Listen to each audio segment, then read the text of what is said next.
ঢাকা জুড়ে যেন মশার গুনগুন। দাঁড়িয়ে থাকা, বসা কোনো কিছুই আর স্বস্তিতে করা যাচ্ছে না। একটুক্ষণ বাড়ির বাইরে থাকলেও মনে হবে মশা কামড়ে ছিবড়ে করে ফেলবে যেন। এই অধমের বাসা ঢাকা উত্তরে। সেখানেই আপাত অস্থায়ী আশ্রয়। পাঁচতলার ওপরে সেই বাসার বারান্দাতেও 5 মিনিট দাঁড়িয়ে থাকলে মশা তাড়াতে তাড়াতে 4 মিনিট 30 সেকেন্ড চলে যায়। নিচে নেমে পাড়ার দোকানে কেনাকাটা করতে গেলেও মশা তাড়াতে হয়। ওদিকে এই সাধারণ নাগরিকের অফিস ঢাকা দক্ষিণে, সেখানে 14 তলার ওপরেও মশা মেলে। আর নিচে তো কথাই নেই, হাতে মুখে তাড়াতে পারলেও দেখা যায় ঘাড়ে চুপটি মেরে বসে আছে, খেয়ে চলেছে রক্ত। অর্থাৎ ঢাকার উত্তর, দক্ষিণ বা পূর্ব পশ্চিম যেখানেই যাবেন মশা থেকে নিস্তার মিলবে না। মশার কামড় খেতে খেতেই চলতে হচ্ছে। এমন অবস্থা অবশ্য গত 1 বছর ধরেই। মশা কারো কিছু ছাড়ছে না। ঢাকা এত বড় একটা শহর যার 2টি সিটি কর্পোরেশন আছে, সেই ঢাকাতে এত মশার আবাদ হলো কিভাবে? প্রধান বিষয় হলো, মশা মারার চেষ্টাটা সরকারিভাবে সেভাবে করা হয়নি। আমজনতার একজন সদস্য হিসেবে এতটুকু নির্দ্বিধায় বলে দেওয়া যায়। কারণ সেই চেষ্টাটা এই দুই চোখে পরিলক্ষিত হয়নি। কদাচিৎ ফগার মেশিনে ধোঁয়া ছড়াতে দেখা গেছে, এই পর্যন্তই। এর ফলাফল হলো রাজধানীতে মশার রাজত্ব প্রতিষ্ঠিত হয়েছে। সাম্প্রতিক এক গবেষণায় দেখা গেছে ঢাকায় মশার উপদ্রব মারাত্মক আকার ধারণ করেছে। জাহাঙ্গীরনগর বিশ্ববিদ্যালয়ের প্রাণীবিদ্যা বিভাগের অধ্যাপক কবিরুল বাশারের নেতৃত্বে পরিচালিত এই গবেষণায় দেখা গেছে জানুয়ারি মাসের তুলনায় চলতি ফেব্রুয়ারিতে মশার সংখ্যা 40%-এর বেশি বেড়েছে। আর মশার 90%ই কিউলেক্স। অধ্যাপক কবিরুল বাশার বলছেন, 1 ঘন্টায় 5টি মশা কামড়াতে এলেই বৈশ্বিক হিসাবে তা বেশি। সেখানে ঢাকায় সংখ্যাটি এই ফেব্রুয়ারিতে 850। জানুয়ারিতে এ সংখ্যা ছিল 400 থেকে সর্বোচ্চ 600। এটি একটি বিপদ সংকেত। আর মার্চে মশার পরিমাণ আরও বাড়তে পারে বলে আশঙ্কা করা হচ্ছে। গবেষকরা বলছেন, মশার প্রকোপ বেড়ে যাওয়ার অন্যতম প্রধান কারণ নর্দমা ও জলাশয়ের দূষণ যথাযোগ্যভাবে নিয়ন্ত্রণ করা হয়নি। আর রাজধানীর 2 সিটি কর্পোরেশনের জনপ্রতিনিধির অভাবে মশা নিয়ন্ত্রণ কর্মসূচিও এগোচ্ছে না। ফলে মশার পরিমাণ বাড়ছেই কেবল। এদিকে ঢাকা উত্তর সিটি কর্পোরেশনও 5 এলাকায় মশা পরিস্থিতি পর্যবেক্ষণ করেছে। সংবাদ মাধ্যমে প্রকাশিত খবর অনুযায়ী এই পর্যবেক্ষণে গত 16 থেকে 20 জানুয়ারি রাজধানীর 5টি এলাকায় 17,159টি মশা পাওয়া যায়। আর 30 জানুয়ারি থেকে 3 ফেব্রুয়ারি পর্যন্ত পাওয়া যায় 22,362টি। ওই 5 এলাকা হলো উত্তরা 4 নম্বর সেক্টরের পার্ক, মিরপুর 2-এ ডিএনসিসির ভান্ডার শাখা অফিস, গুলশান 1-এর পুরাতন ভান্ডার শাখা অফিস, মিরপুর 1-এর 10 নম্বর ওয়ার্ড কমিউনিটি সেন্টার ও মোহাম্মদপুরের ডিএনসিসির আঞ্চলিক অফিস। মূল কথা হলো, মশা বাড়ছেই কেবল।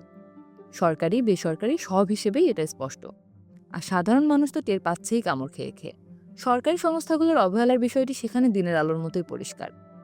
অথচ গত 1 বছরের বেশি সময় ধরে অন্তর্বর্তী সরকারের আমলে গণ অভ্যুত্থানের নেতৃত্ব থেকে উঠে আসা একজন ছাত্র উপদেষ্টা স্থানীয় সরকার মন্ত্রণালয়ের দায়িত্বে ছিলেন। ওই সরকার রাজনৈতিক ছিল না বলেই দাবি করা হয়ে থাকে, যদিও সেই সরকারের বিরুদ্ধে অত্যন্ত রাজনৈতিক সিদ্ধান্ত নেওয়ার অভিযোগ আছে। আমরা দেখেছি ঢাকার 2 সিটি কর্পোরেশনে প্রশাসক বসানো অথবা তৃণমূলের জনপ্রতিনিধিদের গণহারে বরখাস্ত করা নিয়ে নানা রাজনীতিতে উস্কানি দেওয়া হয়েছে সরকারি পর্যায় থেকে। আবার সিটি কর্পোরেশনে প্রশাসক বসার পরও উঠেছে নানা ধরনের দুর্নীতির অভিযোগ। রাজনৈতিক বিরোধীদের আবার দেখা গেছে 2 সিটি কর্পোরেশনের নিয়ন্ত্রণ নেওয়া নিয়ে পাল্টাপাল্টি কর্মসূচিতে অংশ নিতে। এসবের একেবারে সামনে থাকা এক রাজনৈতিক নেতা আবার সাম্প্রতিক সংসদ নির্বাচনে এমপি হয়ে মন্ত্রী পরিষদেও জায়গা পেয়েছেন। এখন কথা হলো, সিটি কর্পোরেশনের ক্ষমতার দখল নিয়ে রাজনৈতিক নেতাদের বিভিন্ন আন্দোলন সংগ্রাম তো হলো ভালোই, এখনো হচ্ছে। আগে ছাত্র উপদেষ্টা সিটি কর্পোরেশনে নির্বাচন করার কথা বলছেন মন্ত্রিপরিষদে স্থান পাওয়া সদ্য ক্ষমতাসীন রাজনৈতিক দলের নেতাও। তা ক্ষমতা নিয়ে কামড়াকামড়ির ফাঁকে কি তারা কেউ মশার কামড় নিয়ে ভেবেছেন একবারও? একটুও যদি ভাবতেন তাহলে হয়তো রাজধানীর সাধারণ বাসিন্দাদের আজ এভাবে মশা তাড়াতে তাড়াতে হয়রান হয়ে যেতে হতো না। অথচ গেল 2025 সালেই এদেশে মশাবাহিত রোগ ডেঙ্গুতে আক্রান্ত হয়ে 414 জনের মৃত্যু হয়েছে সরকারি হিসাবে। স্বাস্থ্য অধিদপ্তরের দেওয়া ডেঙ্গু আক্রান্ত ও মৃত্যুর তথ্য বিশ্লেষণ করে সংবাদ মাধ্যমের খবরে বলা হয়েছে 2025 সালে দেশে এডিস মশাবাহিত এই রোগে আক্রান্ত হয়ে হাসপাতালে ভর্তি রোগীর সংখ্যা ছিল 1,02,861। এর মধ্যে 69% রোগী ঢাকার বাইরে বিভিন্ন জেলায় ভর্তি হয়েছে। আক্রান্তের এই হার 5 বছরের মধ্যে সর্বোচ্চ। গত বছরে ডেঙ্গুতে মৃত্যুর সংখ্যা ছিল 414, যা দেশের ইতিহাসে তৃতীয় সর্বোচ্চ। এর মধ্যে ঢাকার হাসপাতালগুলোতে মৃত্যু ছিল সবচেয়ে বেশি, 262 জন। যা মোট মৃত্যুর 63.43%।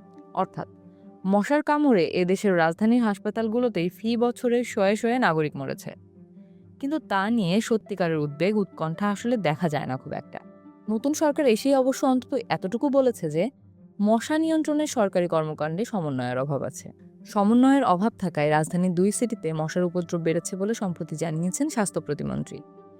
দ্রুত সময়ের মধ্যে মশা নিয়ন্ত্রণে আসবে বলে আশা প্রকাশও করেছেন তিনি। আশা থাকা ভালো। সরকারি পর্যায় থেকে আশা প্রদর্শন করলে সাধারণ মানুষও একটু দিশা পায়। তবে এদেশের মানুষের তো আবার সব আশাতেই শেষে শুধু নিরাশা মেলে। তা সরকার নির্বাচিত হোক বা অনির্বাচিত, রাজনৈতিক হোক বা তথাকথিত অরাজনৈতিক, তাই কথার চেয়ে কাজই আসল। সামনের মার্চ এপ্রিল আসতে আসতেই হয়তো সেই কাজের নমুনা আমাদের বোঝা হয়ে যাবে। এখন সেই বোঝাপড়াটা হাসপাতালের বিছানায় শুয়ে হবে নাকি বাসার বারান্দায় নিশ্চিন্তে দাঁড়িয়ে, ওটাই দেখার।